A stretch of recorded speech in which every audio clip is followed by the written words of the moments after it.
Okay, so the technique that we want to demonstrate now is blanching.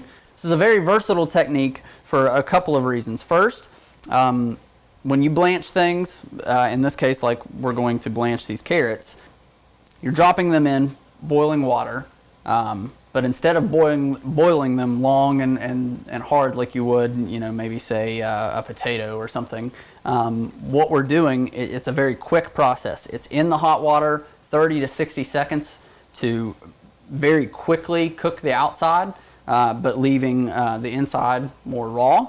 And then we're going to shock it in an ice bath. And by shocking it literally means going just like getting out of hot tub into the snow.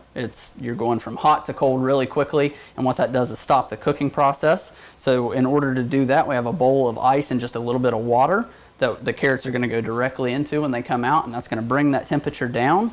And then what you would do with a blanched item such as carrots is at that point you could freeze them. They're ready to be frozen to use for a later application, or you could at that point saute the carrots. I would pre-blanch carrots before I would saute them. That way that starts to soften them up just a little bit.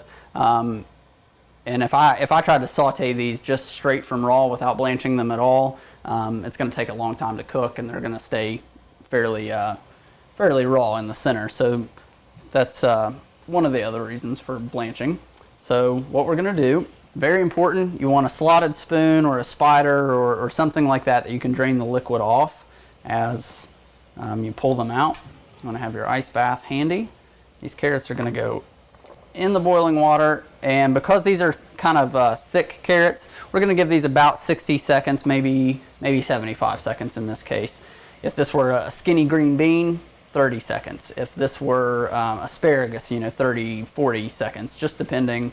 A little bit longer for larger, more thick pieces of product, but let that go.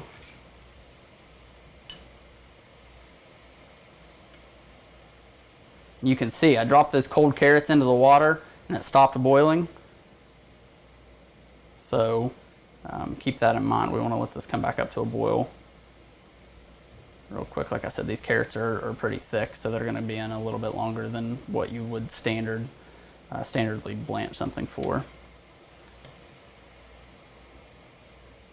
Just a couple more seconds and then we'll start pulling these out. Okay, straight into the ice bath.